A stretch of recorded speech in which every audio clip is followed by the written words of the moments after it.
I hope that it just evens out karmically so that the amount that I am getting it done faster is more than the worse it's getting. Yeah. I think so. It is getting worse. Courtney pointed out the other day that, like, hey, I really liked the really extended intro song on that last one. And I was like, oh, that was, oops. I just didn't cut it off. Didn't cut it off early enough. Well, it worked out. She said she liked it. Yeah, but also, I think she knew. She was saying it in like a passive-aggressive way of letting you know you fucked up. Yeah. Hey, I really like that extended intro. Yeah, really, I really liked interesting, that raw creative feel, choice. that like editless feel. Yeah, really trying something different with this one. Yeah, it's like telling a girl that you like her natural makeup face or whatever. It's like, I really like that raw look of yours. Just that, like, you don't care about looking pretty at all. You don't.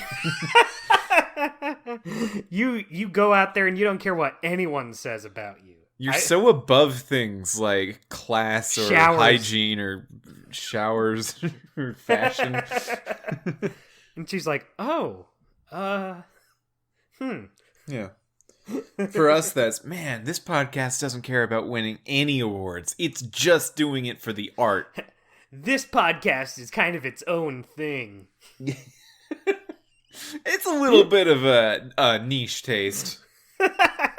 I love saying something is its own thing because that's the perfect way to avoid saying any sort of quality it is. Yeah. Go to a play and say that you liked the lighting. Wow, yeah, you know, you guys up there look like you were really trying. Are you kidding me with the paper material on these brochures? This is like double stock. Very informative. Thick paper. I can't even put it in my pocket. That sounds like you're trying to guilt them. It's like, what am I going to do with this? They printed this paper tall-wise. That's the extent of a compliment you'll give them. Okay, let's get going. Let's do this. Hello and welcome to Telling the Tale, a podcast where I, Mitchell Farley Wolf, am going to be playing through every single Telltale video game that they put out throughout their lifetime on this planet. But it's not just me. I'm also here with my co-host, also going through every Telltale game. That's right, who could it be but Dustin Jackson? Ha, it's me. Everybody put your applauding hands up. Woo! I gotta tell you, Dustin, the way I introduced you got me excited to hear from you. Aw, thanks. Hey, you know what? That's a self-compliment on me, but yeah, it says nothing about me. But I'm still excited to see it. The way I did that was just so... Yeah. I'm bringing it this week. All for you, baby D. What did you play this week? Just to synchronize what I played. I don't know about you, Mitch, but I played episode 4 of Back to the Future the game, which is called Double Visions. Crap. Oh, shoot. Yeah, I've been playing Paper Mario for the Nintendo 64. That, you made the better choice. Yeah. Wait, no, hang on. Let me check my notes. Is Paper Mario the one where Marty breaks alternate history Doc Brown out of an insane asylum? No, you know what? That sounds familiar to what I played. Oh, was that Back to the Future, the game, episode 4, Double Visions? Yeah, you must have gotten them confused. Oh, the one released on April 29th, 2011, directed by Dave Grossman, and written and designed by Hartzell and Stemmel? That's the one. Okay. Yeah, you know what? I played that. You know what? Maybe we'll get it next week. Yeah, maybe next week will be Paper Mario. Yeah, but we might as well talk about this while we're here. I want the listener to believe that there is a 1% chance every episode where we don't talk about the thing and we instead talk about Paper Mario. we roll a D100 before every episode to see if we actually don't talk about the episode. If it lands on the 100, we get to play Paper Mario instead. Wait, we should maybe do something like that where Just there's a small chance we just don't talk about the thing, but like it's not up to us. We have to roll something. We'll start every episode by saying what we rolled this week. Well, it was a 42, so I guess we're just doing the normal thing. What do you know? More Back to the Future. Well, what do you think of this episode? I can tell in your hesitancy that you were neutral to low on this episode. Yeah, you know how last week we were talking about maybe it picks up in these last two parts? You don't think it did? Not especially. I mean, I don't know. I don't even want to say we're kind of getting the plot moving, because in this episode it just feels, I don't know, it's complicated, I guess. I think this episode I have the least notes of any of them. I just didn't have anything that really stood out to me in this episode, except for things I didn't like. Unfortunately. Yeah, I mean, that is usually the way with these podcasts, unfortunately. The way I feel like we're getting a little calloused. Yeah, and like, I don't want to hold it against this game. Every season has its low points.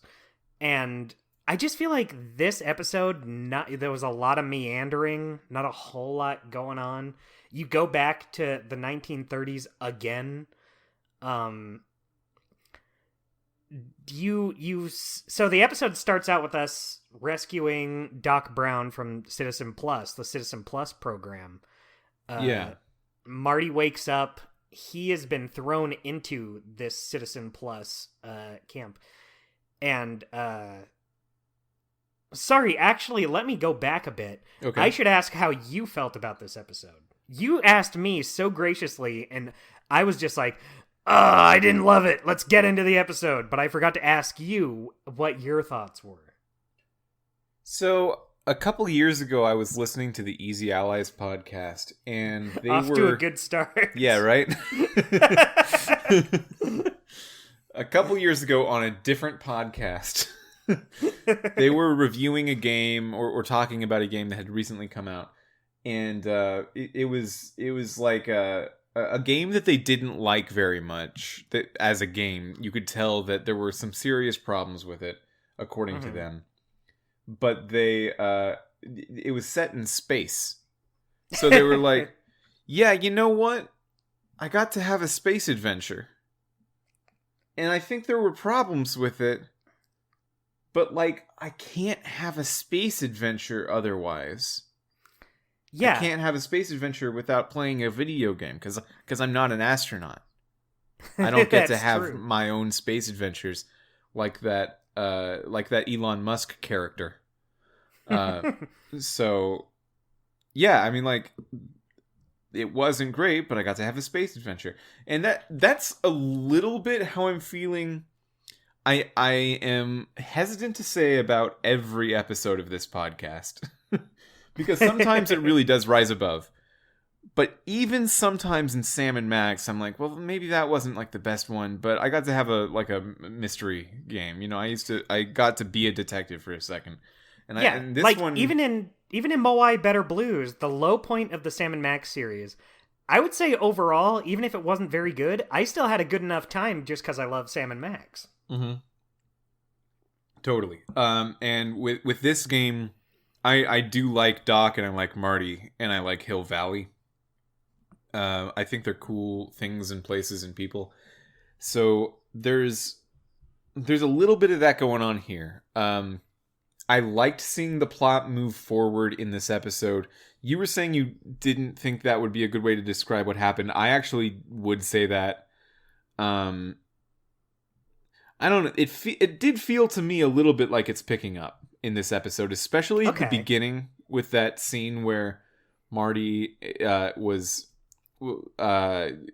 rescuing Citizen Brown from the Citizen Plus program. Mm-hmm. It seemed that was a cool set piece. It was fun. It had fun vibes to it.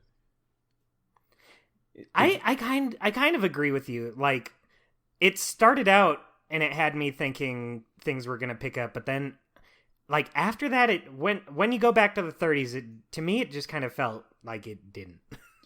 Yeah. So this is probably. Well, let's describe the structure of this episode. First, you wake up in the Citizen Plus program. Edna captured you. It's a bad situation. You can't get out. But you find out that by tinkering with the camera system, you're able to talk to your dad, who's then able to patch you into Jennifer, who's in the other room, and had just gone through Citizen Plus. At least the first treatment. Yeah, she's a model citizen now. That first treatment, even though this was just the first one, she seemed pretty ready to go. She was pretty against like everything she stood for before. Yeah, she doesn't have Biff's watch, which I'm not sure we talked about last episode, but Biff had a watch that was part of the Citizen Plus program that Edna could physically control Biff through. Mm-hmm. And with that watch, she could completely decide everything that Biff does. And Jennifer is just sort of like in the first stage of, she doesn't have the watch yet. She's just sort of a little bit repulsed by like bad stuff again. Yeah, she doesn't go for the rock music. But she doesn't even throw up or anything. It's not that bad. Yeah. She's not completely gone yet, but she is very turned. So by doing some Marty McFly crap and getting a guitar from the garden, adventure game stuff, Mitch, that's my favorite thing you've said. Just do your typical Marty McFly crap and move on. There's a lot of that in these games. I like playing them, but they're not interesting to talk about. Yeah, especially not 30 episodes in. Yeah, some real Guybrush Threepwood shenanigans here. You get your guitar and you play it for Jennifer, and she remembers rock music, and that's enough. And through that, she helps you get out of there, and then you see that they're very Clockwork Oranging Citizen Brown to remove all of the parts of his personality that are distasteful. Yeah, that Edna does not care much for. Yeah. So then you get out of there. Brown takes he runs off to get the time machine, and apparently he spends 6 months fixing it because he's just not as good of a scientist as regular Doc Brown is. Yeah, he's smart enough that he was able to do it eventually, but it took him a lot longer. Yeah. Well, I don't know if it did, because the first time Doc Brown did it, it was like 30 years, right? I guess that's true, yeah. But he had the notes. He had old Doc Brown's notes. Yeah. So he spent 6 months fixing up the time machine, and then he picks up Marty, and he's like, okay, we're ready to go back to 1931, and I guess break me and my wife up? That's the plan? They got to get young Emmett to watch Frankenstein in the theaters, which he did not do. And they got to get Edna to not have Emmett Brown as an accessory to help her take over the town. Right. And that's what you do in 1931. So how did you feel that we so quickly went back to 1931 from 1986? I'm sick of this place. But I will say you're sick of 1931? I'm sick of 1931. No, okay. I'm just lashing out. I'm sick of my surroundings. Sick of it. I've had it with all this. I've had it with this podcast every week. No, that's a little too true. No, I love it. It's great, but extremely convincing. But one thing I did like is I don't know. I felt like going to the school kind of opened things up. It really felt like we were going somewhere different, even if it was just this one area. That's not that impressive. You don't even go in the school. It's just the front of the school. Yeah, and it really is just the one more area. You know what? Never mind what I just said. I feel like we're trapped in this episode more than like any other episode. No, I'm gonna defend the first thing you said a little bit because okay. In the previous two 1931 episodes, you didn't go there in episode 3, but in 1 and 2, you spend the vast majority of the time in the town square, right in front of City Hall. And you don't go there at all in this episode until the very end, at which point you only go to a specific part of it. Well, wait, hold on. Yeah, you're right. Well, I was thinking of... Oh, no, because they hide in the garbage cans in the town square, but you don't do any, like... But that's in 1968, puzzles. Or 1986. Oh, right. You're right. You're so right. As always. No, Dustin. You'll get them next time. But you're really the Doc Brown of this podcast. You're Edna. Thanks. No. You can That was a rude, mean thing to say. No, yeah, that was wrong. We can be that classic pair up, Doc Brown and Jennifer. Yeah, that sounds right. I've been told I have very Jennifer vibes. Doc Brown and George. Oh, come on. I usually like George a lot. I don't in this game at all, but yeah. Yeah. So you're right. You go to the past and you find, oh, you know what? You're totally right. You do briefly go to the town. You know, you got him this time, Dustin. Oh, you're the Doc Brown. I'm the Jennifer. Oh, great Scott! I was right. Oh, is that your Doc Brown? No, that's like that's like Doc Brown if I wasn't trying. That's like oh, great Scott. Oh, science. That's Senor Card Gauge Brown. Great Scott. Oh, great Scott. Great Scott. Let's travel him back to 1965. No, but you're right, because when you go back, at first you think it's still August. That's right. Because you try to time travel to August of 1931, which is right where you left him, like the day after. You're trying to go to the next day after the two things you did before. Yeah, but it turns out it's been months. It's been 2. What month is it? Is it October? I think they said October, yeah. Okay, yeah, so it's been 2 months. Frankenstein is somehow still in theaters. And it was a hit. It was, I guess, a very long-lasting hit. Or maybe that's how movies were back then, I don't know. Yeah, they had the one for months. I guess so. That can't be true. Even... I don't know, that doesn't sound right, but sure.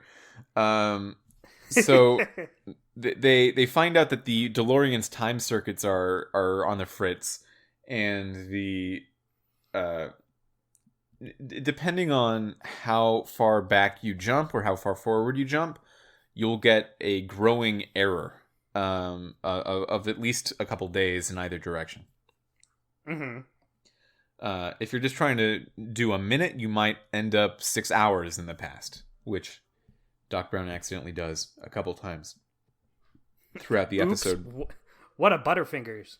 But you go in front of the school because you find out from young Emmett at the time that it's now October and it is time for the expo, that science thing, that science show off. The Hill Valley Science Expo. That's the thing it's called. The Hill Valley Science Exposition. The first annual in 1931. There will be 3 more and then no more, apparently. Yeah, that's where you spend most of the time at this expo, which has very little going on. You're not even allowed inside the building of the expo. You just get to see like some of the stuff they put outside. Yeah, you see like one that's a display, and then the other one's closed off for now, but opens up later. So the bulk adventure game structure of this episode comes down to the point where you got to break up young Emmett and Edna before they get married, so Emmett can go on with his life, see Frankenstein, do the things he's got to do normally, to become old school regular Doc Brown. Yeah, the Doc Brown classic, as it were. Although, I think as soon as you show up in October instead of August, you should call it blank, right? You should say that you're not going to win this time because you let them date for 2 months. Yeah, history has still been History's altered. wrecked. Like, you can't save this. You can't save this by breaking them up now. Yeah, you would need to go back in time and stop it from happening at all. But you can't do 2 months later because that totally... Like, you can have the same thing still happen. You can still have him go see the movies, have him go to the expo, but he still dated Edna for months. In any other kind of time travel story, I'd say, like, yeah, that's fine. You can say they're not supposed to date, so if you break them up, it's fine. But I've seen 3 Back to the Future movies and played 4 episodes of the Back to the Future game. And at this point, I know that, like, leaving a book in a wrong place can create a police state in the future. So, like, you've shown me so many times why this is not going to work out. I just want to skip ahead to the point where it doesn't work out and then we try to solve it for real.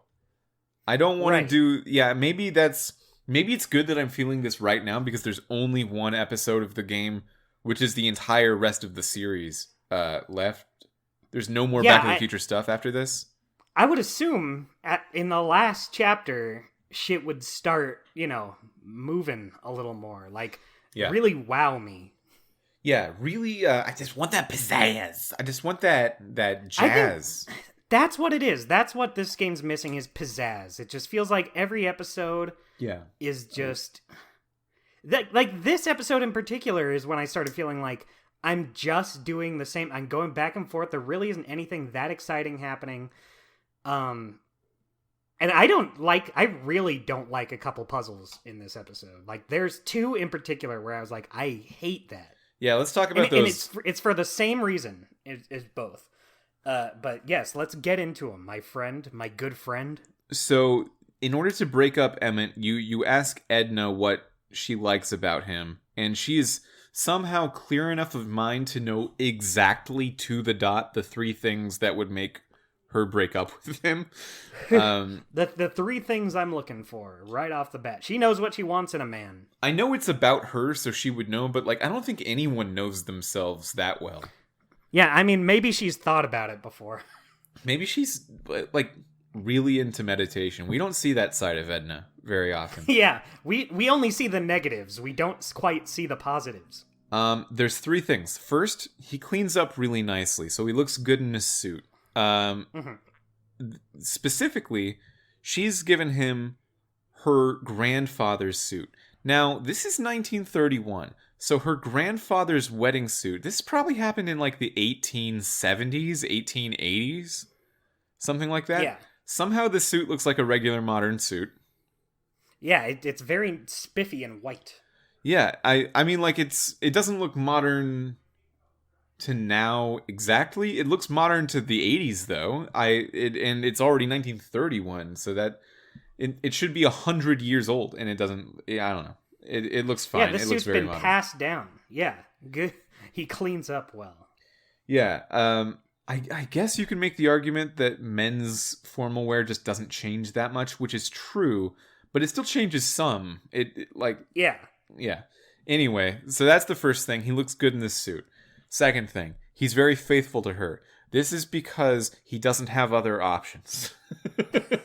This is mostly because no one else has ever shown interest in his life. But the fact is the same. He's very faithful to her. Yeah, I mean, I get it. I understand. Yeah, Edna's great. Well, I meant more. He doesn't have a lot to work with. Sure. I'm surprised even Edna wanted to go out with him. Well, she's got these 3 things. And then the third thing is that he has a very virtuous mind. She's very moralistic, very puritanical. And I have a story about the word puritanical. I'll tell you about it later. I'm looking forward to it. I'll tell you about it right now. This is a podcast. Yeah, let everyone hear your great story. One time, I was talking with this girl on Tinder, and she seemed very great. And we had seen each other in person once already. And at some point, I think I dropped the word puritanical, not to talk about either of us or anything like that. I think just about something. I don't remember why or why or how. what it referred to. And then we had exchanged Twitters earlier that day, because I guess that was a thing to do. And then I saw a tweet from her, and I think she might not have remembered that I followed her, and she tweeted, "Hey, what the hell does puritanical mean?" And we didn't stay together for very long after that. Unrelated, but just also true. Was that part of the breakup? Was it because No. she didn't know what puritanical... Okay, no, good. Of course not. Yeah. That is a funny story, though, but I'm sorry it didn't work out. Well... Maybe you could have been Citizen Wolf in the future. Yeah, sorry, Riley. Anyway, Doc Brown's mind is virtuous in the way that she likes. He would, at this stage, never commit a crime, never do anything too bad, which is wild, because the Doc Brown that we know stole plutonium from the Libyans and violates the laws of space-time.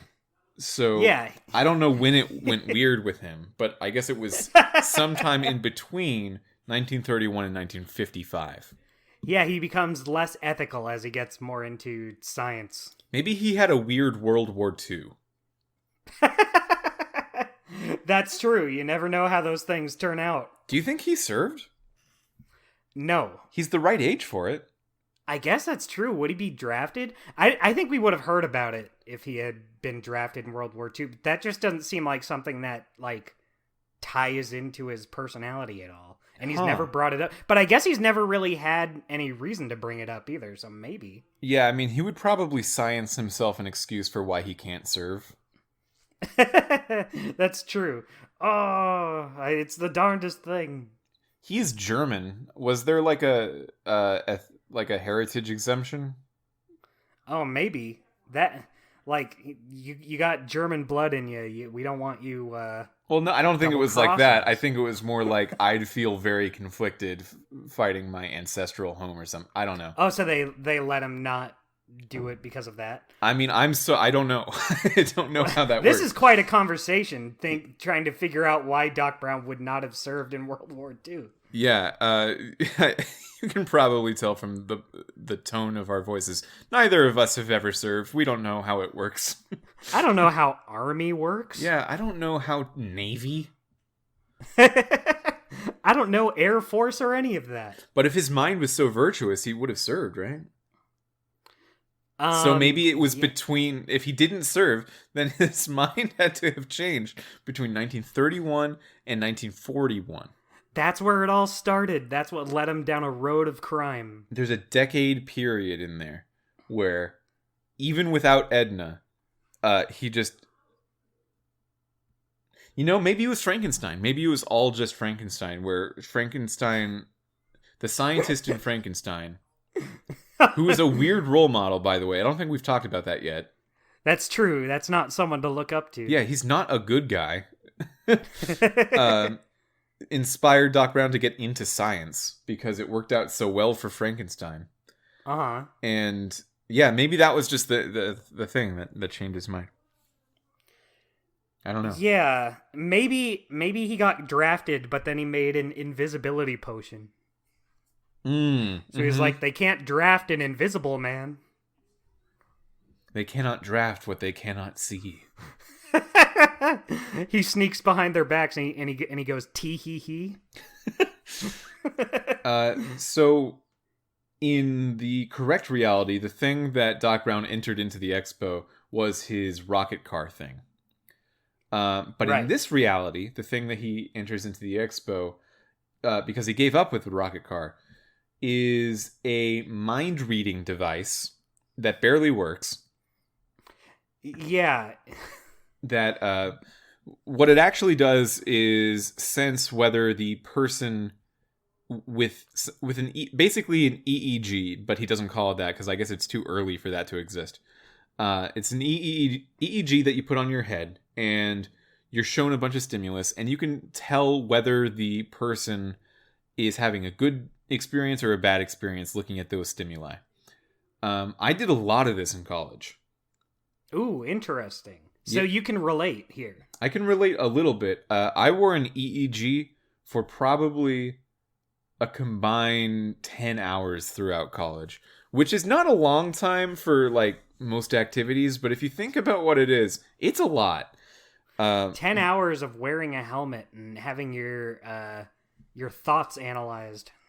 Yeah, I made a video game in college that you can control with how much you focus.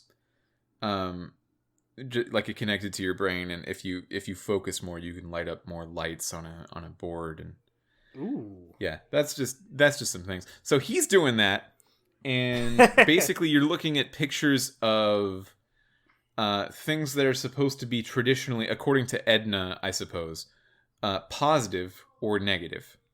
Mm-hmm. What are some of the positive ones? So positive is a picture of her. Okay, yeah. Everyone has to like her. That's part of it, yeah. Yeah. What was the next one? What was the negative one? One of the negatives is a member of the Tannen family. Oh, yeah. And Trixie is a negative in there. Yeah, Trixie is a negative. And one of the positives is the police chief. Yeah, you're supposed to like the police, like order. Oh, the negative was John Wilkes Booth. Yeah. And you're supposed to not like, sex and drugs, but also historical murderers. Yeah. And you're supposed to, you are supposed to like innocent looking children. Some of the stuff makes sense, but some of it is obviously very antiquated thinking. Yeah. And the machine can't tell if you're a good person or not by that, but it insists on doing so anyway by measuring if you liked enough positive stuff and didn't like enough negative stuff. You can it'll print a punch card that a different machine will read and say like, okay, well, you liked all the positive stuff and you didn't like any of the negative stuff. You're a model citizen. And if you got the opposite, it'll say you're a, what is it, deranged criminal? Yeah. Yeah. Just a really degenerate criminal. Degenerate, yeah, you're right. Which is maybe the worst word someone could be in 1931. You're a degenerate. Yeah, deranged is one thing, but degenerate, come on. Yeah, I that speaks to your character. I'd be friends with a deranged person. I would never be friends with a degenerate. What if they were lazy? I don't got time for that. Yeah, neither does God. So, yeah, very, very icky. Even like this is only 2 months into their relationship, and already this is a very icky thing to do. Right, it's not great. I think it kind of speaks to Emmett Brown in all timelines, not just this one. In all timelines, Emmett Brown just doesn't care very much about the consequences for things. Right. Just wants to do the science. Like even he says science is fun because of the mess. So, yeah. Even if the end results are not good, even if it's unethical, the science is worth it, he thinks. Yeah, wow. Weird thing to say about Emmett Brown this far into the series. Yeah, I mean it's worked out well for him. So I would describe Doc Brown as a good person. I would say it did not work out well for him because he wrote himself out of existence accidentally.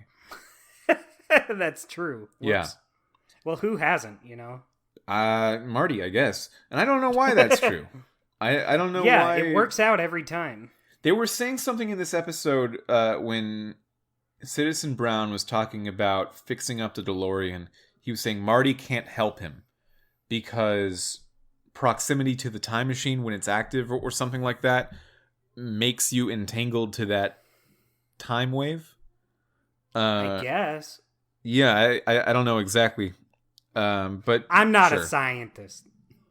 So of course, if you're an adventure game person like we are at this point, you'll know. Okay, well the way I make Edna think that Emmett doesn't have a virtuous mind is by giving him the wrong punch card. Yeah, Very that's adventure definitely gamey. what I thought. I thought you just switched the punch cards, but nope, because they have their names on them. Yeah, so you got to make your own. And you make your own punch card just by watching the the test and like purposefully choosing wrong answers to every question. Well, you have to make Doc's reaction the wrong reaction to have. Oh, And you sorry. do Yeah, you're that. right. Yeah. Yeah, you do that by changing what he smells. There's two things in the room. You're going to be clicking on these a lot. I really hate this puzzle. And so there's a pot of stew Right. that you use to make him think good. You want the green light to come on when he think good stew. Right. But red light come on when he think bad fish. I can also make the It's red the light fish go tank. on by zapping him with the generator.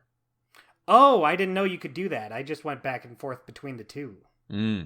Yeah, bad fish, good stew. The duality of man, I suppose.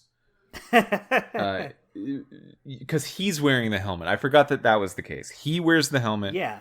not you. So you need to make Yeah, because him you feel the certain specifically way. need it to be Doc Brown's card. Yeah. He doesn't even know he's taking the test. He's just wearing the Yeah. helmet because he likes helmets. And he's just reacting. Also in the lab is this stain remover agent he developed that works wonders to get any stain out of any amount of clothes without any rubbing or soaking in. It just instantly happens. But after 12 hours, it decays into a cloth-eating acid that would just dissolve holes into his suit. So you got to put some of that in the time machine and make you go back in time like 12 hours. Yeah, these are the two puzzles that I hated in this episode. Yeah, this was a little lame because the first time you put it in, it goes back like 9.5 hours. Yeah. And you just need to do it again. You just need to do it a second time. Yeah, and I'm just not sure why you would do it. There's twice. no just have it happen the right amount the first time. Yeah. Just have it be like, here's what you do, now you got what you need. No, don't do it twice. And that's also the reason why I didn't like the test puzzle. Well, let me ask you something. So you were saying you could shock him. Mm-hmm. Does that immediately make his light go to red, or do you need to do it twice? You can shock him twice, but you can shock him as many times as you want. And each time it goes from green to yellow and then yellow to red. So just one at a time. Well, that's what I hate, because once you go to the next slide, for every slide, you need to click on the thing twice. Mm-hmm. Just because, I guess. So the way I did it was the fish tank and the stew tank. And so if the light is red because of the fish tank, then I need to do the stew pot once to make it go to yellow, and then I need to do it again to go to green. So here's the thing that's different between our approaches then, because what I did was just I filled the room up with the stew smell, and he liked that. Uh-huh. So I was just like flatlining green the whole time. Mm-hmm. Because I used the generator rather than something that did a bad smell, like it hurt him, and that's why he didn't like it. Okay. I would just do that, and then it would immediately register as red. And then the next slide, he's like, "Oh, it doesn't hurt anymore. Now I'm all the way green again." So I don't need to. I only needed to use the generator. That's so interesting. I wish I had known that. Yeah, well, so, yeah. These things can be done in a lot of different ways, which I think is actually cool. But some of the ways are like clearly better than other ways, so I'm not sure why. Like I said, the way I did it, like, I was just going back and forth between the two for like I forget how many slides it was. Was it 6 or 8? I think it was 8. But I just went back and forth between the two tanks. I just needed to do the same thing so many times for each slide.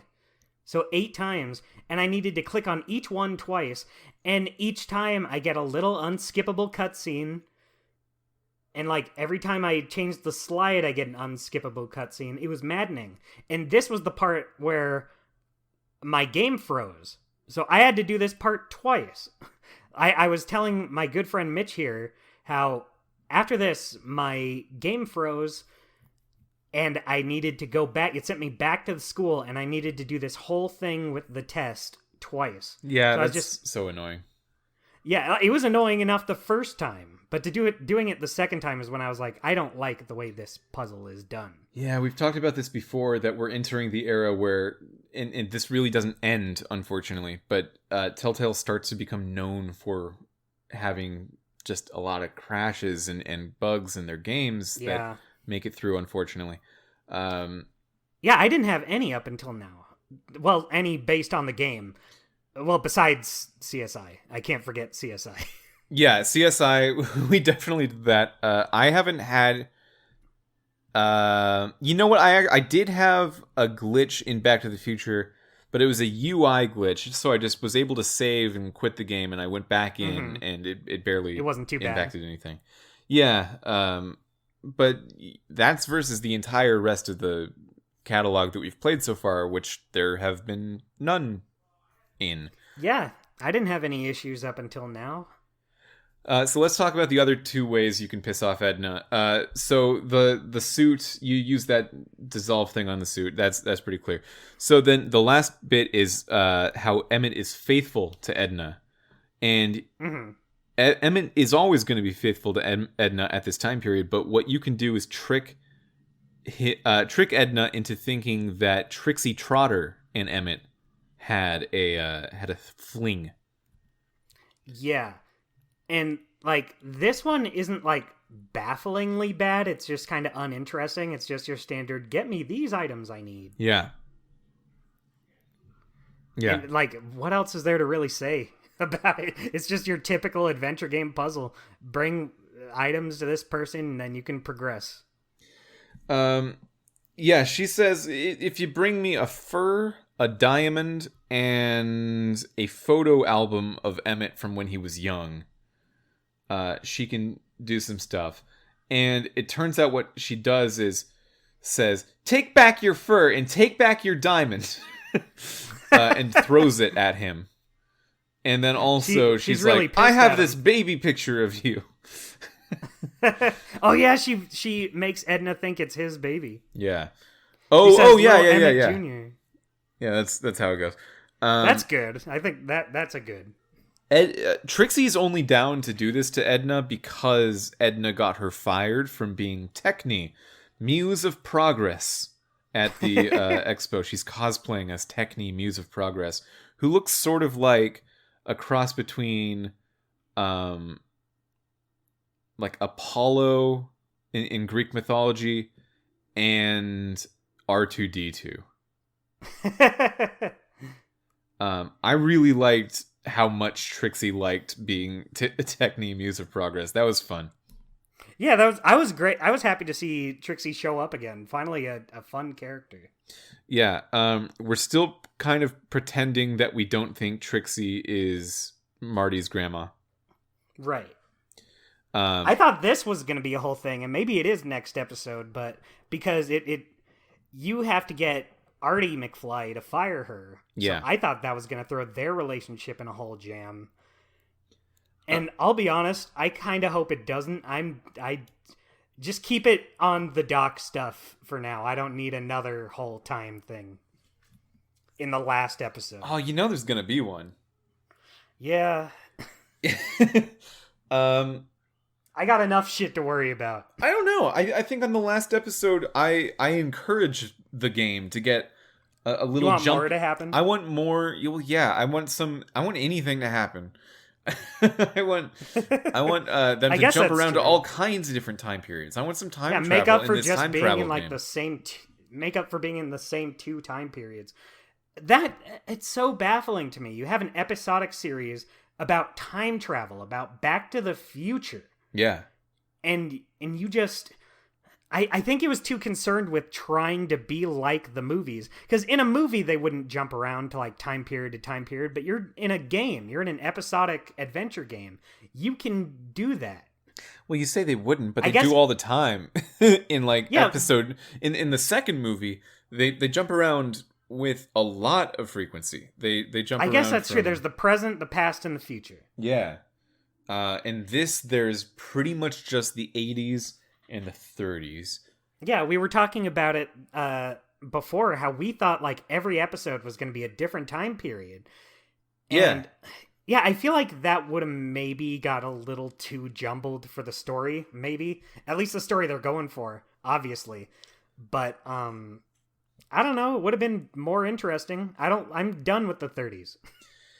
Yeah, there was a Hill Valley of Tomorrow and Hill Valley of the Past exhibits, like dioramas at the Science Expo, and they were talking about how at this part of California there used to be all kinds of dinosaurs, and in the future there's going to be trains that drive people up from living underground, and like they said, these are probably what's going to happen, and probably what did happen right here in this place in the past and the future. And I was losing my mind at that part, because this is a time travel video game, and I would Yeah. love to see that. You're telling me you're not going to show me the dinosaurs and the No, but you get to see these little models. and the people that live underground but get to ride in a train for fun? That's what they want to do for fun, and I don't get to see those people riding in that train. Sam and Max would have me riding in that train, and they wouldn't even explain the time travel. We totally rid in an underground train to hell. Yeah, and we rode in a different train in the 30s. No, in 1901. Yeah, in a movie. that really does sum up Back to the Future so far for me. It has this amazing concept, but it just doesn't do much with it. It's just not that interesting. You're just kind of walking around. I really feel like it was concerned with being a Back to the Future 4 rather than being a Back to the Future adventure game. Yeah, so the first episode of the Back to the Future, the game that we covered, I asked you in the podcast, do you think this game is going to be like the movies in that it's going to be mostly an 80s like teen movie John Hughes thing, but with some time travel in it? Or do we think it's going to like lean more into the time travel? And I thought for sure they were going to lean more into the time travel because of video games. Yeah. But they I don't were remember actually what I said, but you would think so. They did do the movie thing where they're like in the movies, the time travel, it's not incidental because it's important to the plot and everything, but it's so much more important that they're like the movie's just more of a period piece about the 50s than a sci-fi movie. Mm-hmm. And that is also the case in the game. It is a period piece about the 1930s. More than a sci-fi game. Exactly. It's not about going to different time periods. It's about going to the 30s and having this specific story happen. Yeah, I also gotta say, like, out of all of the time periods that there are in American history, the 30s might be the least interesting decade in the last 100 years. Interesting. Why do you say that? I think the 20s are cool. Like, everyone likes the 20s, and the 20s are still prohibition. So they could have done that. Yeah, you could have done that. The 30s feels like it's just less interesting 20s. Yeah, World War II and, like, 40s stuff was interesting. And then the 30s is like the Great Depression, of course. But they don't even feel like they're in a depression in this. They didn't lean into the Great Depression at all. Yeah. Everyone's really doing all right. Just gangsters. Yeah, every single person that we've come across so far has seemingly not been negatively affected by the Great Depression. Exactly. Doc Brown has his whole thing going on, Trixie Trotter. No one's really having any issues here. Yeah, everyone's very white and very okay because it's the 1930s. That's true. And everyone else is hidden away. So you do that thing with Trixie, and she's very theatrical about it. She does a great job. We all love Trixie. Yeah. You mess up his suit with the decaying spray thing, and you swap out the cards so Emmett Brown appears to be less mentally virtuous than he did before. And all of those things... he's a degenerate criminal. Yeah, all of those things cause Edna to break up with him, which is what you wanted. That said, it's... yeah, there appears to be a problem with Citizen Brown, who accompanied you into the past. He's getting cold feet. Yeah. He doesn't want Edna. You tell him that Edna, oh yeah, she grows up to be this like stupid old lonely. Yeah, this upset me because like obviously it's not what he wanted to hear, and like Marty, you've lied about other things in the past. You could lie to him about this. Yeah. It doesn't, but just tell him, oh yeah, she's fine. Or just say you don't know. Yeah. You never once let him know that you know her in the future. Yeah, do you know how many old ladies I knew when I was 17? 0. I knew 0 old ladies other than my own grandmother. Yeah, that doesn't count. You have to. Yeah. Biologically, she has to exist for me to exist. And other than that, like, just like on the side old ladies you happen to know, how many of those do you know right now? None. Yeah. I know maybe 2. And like they're not Edna. They're not going to be temporally important if I time travel. Yeah, really, just tell Doc, I don't know. I just met her back in the 30s. Yeah, I don't know. Dude, I don't know every old lady. Edna's the one old lady. Yeah, it's over. It's 55 years from now. Maybe she died and that's even like not sad. Yeah, she got trampled old by a horse. Oh, well, that would be sad. I'm talking natural causes. It's 55 years and they're adults.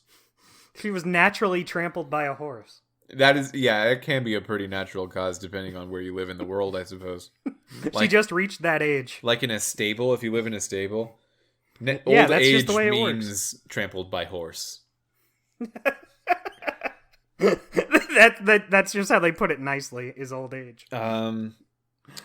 So the end of the episode, young Emmett Brown has a post-breakup sort of breakdown, and you need to convince him that you're cool, because he doesn't think you're cool anymore. He thinks you're lame. He knows you're a liar and that you've ruined his life. Yeah, which is fair. And there's this action set piece where he like gets caught on a rope hanging from the top of City Hall. Which is fine. Yeah, I guess this is the big climax of the episode. Yeah. He has like a realization at the end that I don't really remember what he learns. What does he learn? He learns he doesn't hate you anymore. No, you kind of, well, you kind of push him. You're like, oh, you're delusional. Daydreams don't count. And you kind of have to make him kind of believe in himself a little more, and that inspires him to get back into science. And then you save him. You save him from dangling. Yeah, he was maybe going to get hurt if he fell from that height. Who's to say? Well, I think the thing is, it was attached to the it was attached to the statue, and the statue fell off. Yeah. So I feel like he would have been like crushed by it or something. If he just like climbed on top of the statue, even with his legs still attached, like he could, the statue could have fallen, but he would have been on top of it. Yeah. Stakes were low. It seemed Some high. Scientist. It seemed high, but thought stakes he was were actually smart. pretty low. Yeah. And very easy puzzle. Yeah, not a bad puzzle at all. I mean, not bad as in trying to figure it out. It was not my favorite, but I don't think anything in this episode is like my favorite. I like the opening. With where you break him out. With you're breaking him out as Citizen Plus. Yeah. Probably my favorite opening in an episode so far in this series. I think I would say that too, but also I like, what's the competition? Yeah. So after this, young Emmett Brown, he's probably going to go do science. That looks great. Edna probably going to die alone. Love it. Fine. Yeah. Great, things are as they should be. But there's this post-credits, or like right before credits stinger, where Citizen Brown from alternate 1986, he's dejected and he's very sad that Edna and him aren't together anymore.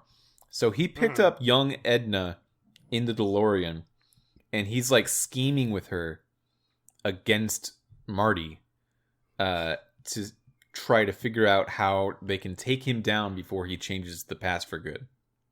That's not great because Doc is a smart boy. Yeah, he'll probably figure it out. He probably figured it out before he even talked to her. He probably knows, like, I'm gonna take this guy out. Mm-hmm. So, boy, that's the episode. That's Double Visions. I was hoping to get more out of it. I was hoping to get something related to the title at all. I don't know why it's called Double Visions. Yeah. Is it just because there's 2 Doc Browns there? I mean, that happened before. There's the bit in front of the expo, the vision of the future and the vision of the past. Oh, maybe. It's maybe that so not important. Yeah. Shit, why is it called that? I don't know. I gotta tell you, Mitch, I think this might be my least favorite episode of the season. Huh. It just really didn't do much for me. Not a whole lot happened. You don't really you go to the school and Doc's lab. And that's about it. It's weird because, like, I do think the Back to the Future series we've been on is, well, first off, it's obviously so much better than CSI. Yes. But it's a lot better than Bone. It's a lot better than a lot of Sam and Max, if I can be honest. I don't know. Not all of it, or not even most of it, but some of it for sure. It's better than, a lot of stuff we've done, but it still feels flat comparatively. Yeah. Maybe it's just because they were so far along by this point, and we just got season 3 of Sam and Max. Yeah. Like, when we're doing seasons 1 and 2 of Sam and Max, nothing about, like, the gameplay in that evolves beyond typical adventure game stuff. But, I feel like the comedy and the characters in the world did a lot of heavy lifting. And, for that period of time, the puzzles are fine. But by this point, you would think, you guys did season 3 of Sam and Max. You're going back to this? and like, but even then, like, even though I like Doc, I like Marty, I typically like this story overall, I feel like I don't like it enough to carry its shortcomings this time. I think that this and Strong Bad have similar lackings, but they lack different stuff. And I think if you put them together, you'd have a really great game. But like with Strong Bad, what I really wanted was some sort of, I don't know. You could feel that Telltale was a very independent studio at the time, and then for Back to the Future, it's a much more professional studio. A lot more budget has been poured into the game. They can do what they want to do a lot more than they could when they were doing Strong Bad. And that's what it comes down to, I think. Yeah. This feels like it should be bigger than it is. Yeah. And I feel like I really start feeling that a lot more in this episode than the other ones. And I think that's just because we're coming up to the end. So, like, for the first 3 episodes, I was like, well, maybe it picks up. Done with episode 2. Well, maybe it picks up. After episode 3, well, maybe it picks up. And then we're done with episode 4, and I'm like, I don't think it's going to pick up. You know what this discussion has made me really excited for when we get to it? What? Minecraft. Ooh, interesting. Yeah, because like Minecraft is obviously Minecraft existed before Minecraft Story Mode, but Minecraft Story Mode is a completely original story. Right. Like the characters are completely original to it. There's some mechanics. It can really play around with the world it's in. Right, it can do that for sure. There's some mechanics and stuff, and some like lore stuff that carries over from Minecraft, but it's all just like from my understanding, they just need a guy to be this kind of guy, so they invent a guy. for every character. Mm-hmm. And the entire story is its own deal. That's going to be really interesting. I agree. I'm excited to see what they do with it. I don't know anything about it. I've never even played it before. Correct me if I'm wrong, but is that the only game they've created the protagonist for? Is the Walking Dead protagonist from the comics? No. Walking Dead is original characters. Okay. There's like one or two characters from the show or comics, but overall it's an original cast. Is Michonne from the... Michonne is from the show, I think. Okay, but so she's not a major... Original. Yeah, she's not a major character in The Walking Dead. Between seasons 2 and 3, they did like a mini series with her. Yeah, well, she has her own episodes. Yeah, but like Lee and Clementine, all the main characters of the actual seasons are original. Okay, good to know. And then there's also Nelson Tethers. Yeah, but that's not an adventure game. That's its own thing too. Yeah. It's not like you are basing it off Grickle to an extent, but it's overall its own story. Mm-hmm. So it is its own original thing. You're not taking a property. You're not like taking Back to the Future and making a new main character or anything. Yeah, so I guess get excited for Minecraft. Let's head into our segments. All right. I got some segments. So you did this before, so I'm just going to do this once because I only have one, but there was a pretty good line this week. Tell me what the line was. When you're asking Jen to break you out before she agrees to do so, she says she's not going to do it. And Marty says, but why? And Jen says, because your gosh danged hormones are out of control, Martin. I wrote that one down too. I like that. Yeah, it's a really good line.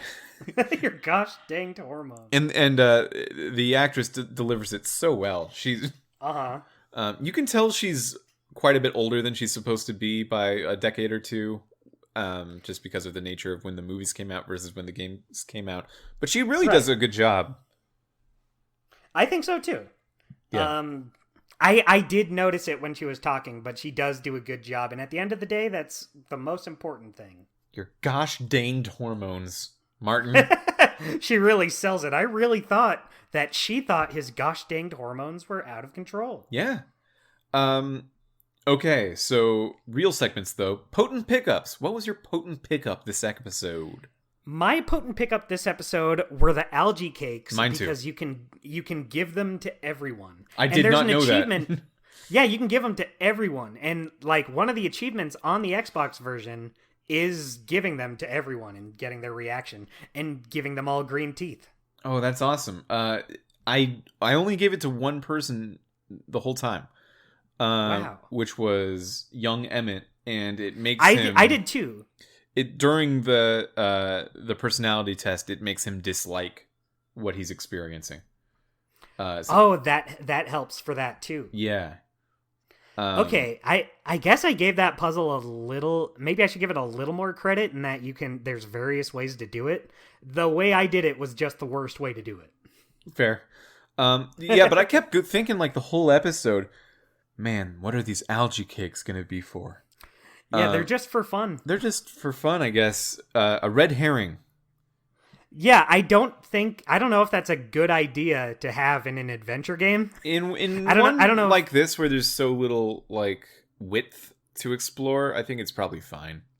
I guess so too, yeah. I agree. In any other game where you can like go to other places and talk to people and there's more to the puzzles, I would say it's not good. But I would say all of these puzzles are pretty straightforward. Like, it's pretty easy to figure out what you're supposed to do. Just doing it is what I don't like. What is your golden moment?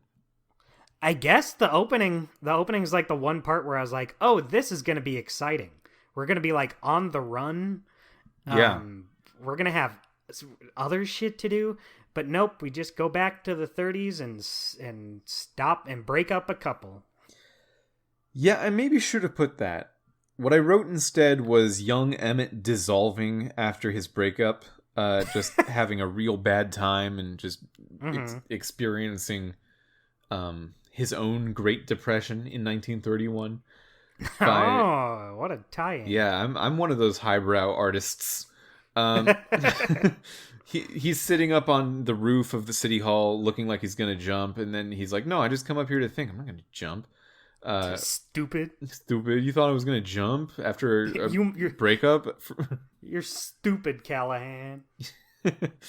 But you know what? I think I should change it to what you said. The opening, escaping Citizen Plus, is much more memorable. Yeah, there's the part with Jennifer that was pretty good. The part where you're actually breaking... It felt like shit was actually happening at that point. And then it just leads to not much. Weekly Guy. I gotta be honest, Mitch. I had a hard time picking all of these segments except Potent Pickup. I was kind of struggling. Not a lot in this episode really left an impression on me, but I did figure out a Weekly Guy. And that's Cue Ball. Okay, he gives you the algae cakes. Yeah, I thought he was funny. I like that he was trying to turn his life around. He gives you the algae cakes, and you get a whole story about how he's obsessed with these algae cakes. He's like the only person who likes these algae cakes. Every other person you feed them to, they're like, ew, what is this? This sucks. Yeah. And their teeth turn green. But, like, Cue Ball is, like, self-conscious about the green teeth. Mm-hmm. He likes these algae cakes, but he's like, oh, geez, not the green teeth. And you can tell he's really trying to turn things around. So, in this episode, that left very little impression on me overall. I would have said Trixie. I didn't just want to default to Trixie again, so I said Cue Ball, but both are pretty good in this episode. I said Trixie. I'm not proud. Okay. It's fine. She's great. I'm not proud. Trixie's awesome. Especially. Did you mean you're not ashamed? Yeah, I don't have pride. Trixie's awesome. I'm not proud especially of what I do. as Techni Muse of Poggers. That's true. She's really, really good Muse of Poggers. Just doing her one job she was hired to do. At one point, Artie McFly is explaining why Trixie shouldn't be fired, and he's like, she's an American citizen. She memorized her lines. What more do you want? And I think that's all we look for. That's great. that's like a true thing. That she was just doing a good job. It's an easy job, and she was very proud of having it. And yes, the only reason she was fired was, thankfully, they didn't fire her because she was, I guess, in porn at one point. She was in Naughty Postcards. Naughty Postcards, which are, yeah, when there's no internet. Wow, a postcard. And they were tasteful. They were tasteful. It's not like it was like hardcore porn. Yeah. She had a moose antler covering her naughty bits. Yeah, and that's all you need in 1931. Yeah, you know what? I'm gonna change my answer. I'm gonna give it to Trixie again too, because I forgot that Cue Ball is the one who kind of sells her out and gives you the postcard. Oh yeah, yeah. You know what, Cue Ball? That's not good. I like that you're trying to go down a better path, but that doesn't help you. I gotta give it to Trixie. You missed out on the award this time. And I liked Now Artie Cue McFly Ball. standing up for her for like as long as he could. Yeah. When he was shown the picture, he was like, "I'm not gonna fire her just for this picture." But then he found out that she was in fact not an American citizen. She was born in Canada. Ooh. She was born in Manitoba, which is Was it Lower Manitoba? No, this is Upper. So this is Oh. a reference, perhaps, to Lower Manitoba. Yeah, which they didn't even check to see, like, well, does being born there mean necessarily she's not a citizen? Because that's not what that means. Don't you like become a citizen if you're like here long enough? Maybe she moved when she was like a month old. Not automatically, but you can. Yeah, you can naturalize yourself. Yeah, I would think at this point maybe she is. You know, you don't know. Yeah. Now Trixie. So yeah, Trixie was my weekly guy. Close though, I would have said Citizen Brown. Alt Universe Doc Brown, Old Brown. I just liked Old Brown. I liked how they sold his his cold feet over, removing Edna from his universe, because for a while he was very intent on like, yeah, she sucks now. I believe it. She's my wife, but like not good. Yeah. To the point where he spent 6 months on his own fixing the time machine. Just to erase her impact from history. And then he's like, but I do love her. And I thought that was a pretty good thing, but not as good as Techne Muse of Poggers. I liked that's her more. true. So that's our episode. Did you have an unweekly guy? Too many. Don't feel like you have to, because I didn't write anything. I just wrote Yeah, I mean, no one else really made an impression enough to have an unweekly guy. Not an unweekly one guy, but sort of the whole attitude of like, hey, we can get this person fired because she was in a naughty postcard in a totally unrelated job. I thought that one was like pretty skeevy. Oh, you know what? That was all Edna, so I'll say Edna. Okay. Yeah, I'll go with Edna too. But Edna, like that, she's the villain, so it's supposed to feel bad that she does that, I think. It's interesting because in this time period, in the 30s, she wouldn't be considered a villain, technically. It's later, it's old Edna that really drives him down the...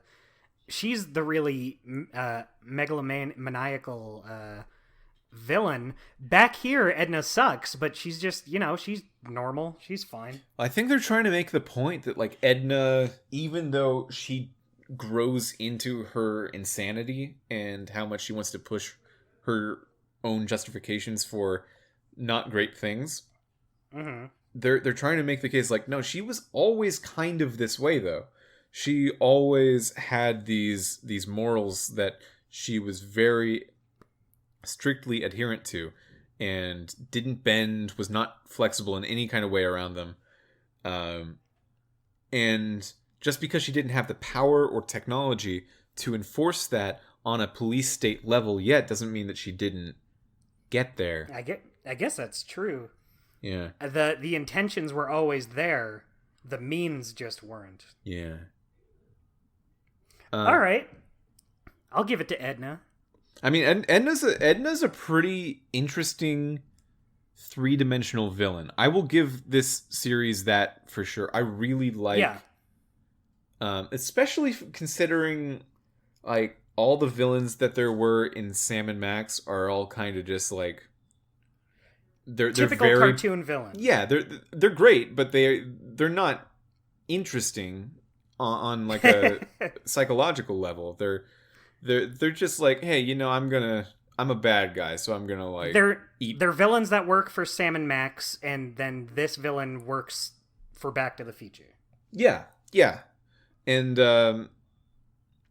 I think it's a higher bar they're setting for themselves with this villain in terms of the writing than the ones in Sam and Max, even though they are just for different sorts of tones. Mm-hmm. And I think they hit it. They hit it with Edna. That's something I will say about the series. Yeah, I can agree with that.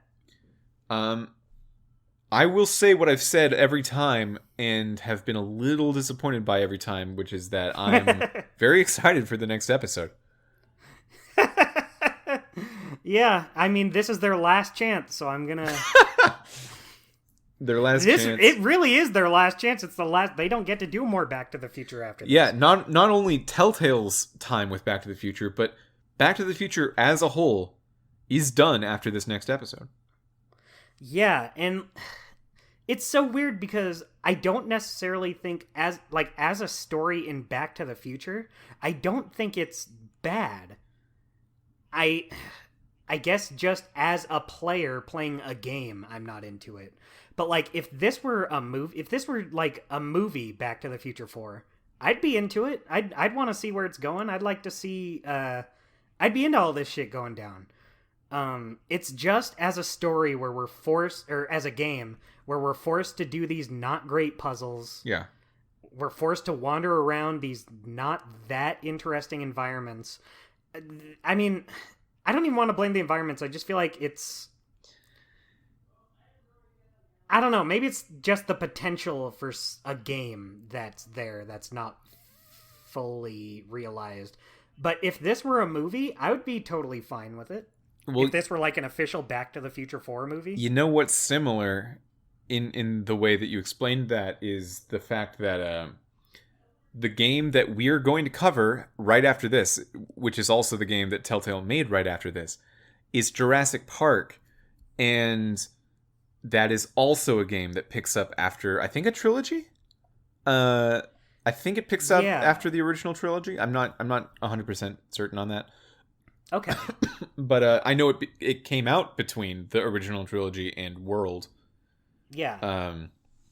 And in a similar way, I know for a fact that it did not review very well at all and almost tanked the company. Yeah, this was the first Telltale game to get like bad reviews. Yeah, the story out there is that if The Walking Dead didn't come out and do as well as it did, Jurassic Park would have actually made them advance their schedule by about 7 years and go bankrupt then. So, jeez. Yeah, that's not good. We'll see how it is. I'm glad Walking Dead worked out. Yeah, Jurassic Park. Only 4 episodes though. So merciful. Well, a tasteful 4. Yeah, is that our shortest series so far? I guess other than Puzzle Agent. Well, Puzzle Agent and Bone and Texas Hold'em. That's true. Yeah, but like as a season of something, this is the shortest. Season of something that was completed when it was supposed to end. Yeah. Yes. Okay. Yeah. And it will be, I think, until Michonne, which is 3. Yeah, but even Michonne was billed as like a mini season in between. It wasn't. It's not considered like season 3. And the longest season that we'll do is season 1 of Minecraft, I believe. That's 8 episodes. That is right? 8. Yeah. Second place is Law and Order with 7. Ugh. Well, no. See, sorry for that reaction. Just CSI came to mind, but that's not CSI. That's Law and Order. Yeah, that's different. Maybe it's better. You are very optimistic about it. I try to keep a calm demeanor in times of crisis. I'm gonna follow your example and say maybe Law and Order is better, even if I have no interest in it. Maybe as a game, it'll be good. Well, my understanding of it is that it is the not quite Walking Dead yet, but it's the same style-ish as like Back to the Future of style of gameplay, which is just already so much better than the CSI style of gameplay. Right, but that's not a super high bar. I mean, throughout this whole season, I've been saying, it feels like they're taking a step back with Back to the Future. It just doesn't feel as interesting, even gameplay-wise, to say Sam & Max Season 3. But I would agree, yes, it's definitely a million times better than CSI. It might be closer to Jurassic Park Walking Dead. I actually haven't watched any footage of Law & Order or anything yet. What year did it come out? It came out right before Walking Dead. I think 2012. Interesting. I think. I didn't know that. That makes it a little more interesting. That would be considered part of this sort of in between phase. I'm Googling it. The end of 2011. Okay, so yeah. Interesting. Yeah. So it's also part of this in between phase. Yeah, maybe it will be better. I think that alone gives me a little more confidence. Yeah, if we ever find out how to play it, it'll be interesting. Yeah. It'll be at least interesting. Yeah. We'll have to figure that out. Okay. Dustin, where can people find you? People can find me on the internet. That exists nowadays in the future. More specifically, please. More specifically on the internet, they can find me on Twitter and Instagram at Amazing DJ Dustin. Mitch, where can they find you on this crazy big ol' internet of ours? If you really zoom in on Twitter, Twitter / The Wolf FM. That's TheWolfe FM. That E at the end of wolf is important. Animals don't have it. That's what divides man and animals. That's true. That's what I've always said. Mm-hmm. So, thank you for listening. Keep in mind that if you want a notification when our next episode comes out, all you gotta do is subscribe on your local podcatcher. I use Castbox. I think I use Castbox on my. I use Overcast. Okay, I bet those are very similar. But yeah, both are good. Probably. I don't know yours. Oh, so mine's the one in question. Interesting. Well, I don't know it. I know mine is fine. Yeah, so subscribe where you can if you would. Tell anyone about the show as a joke. See how it goes. Just say, have you heard of this one? Yeah, pretend you're trying to prank them by getting them to listen to a really bad show instead of just sort of a show you feel neutral on. And you'll feel more excited to share the show. Trick your friends, annoy your enemies. So this has been Mitchell Farley Wolf. Thank you very much. See you later. That's not how I end the show. How do I end the show? We need a better end of the show thing. I have a good ending. I have a good ending to go out on. Hit me with it. Rugrats, the Telltale series.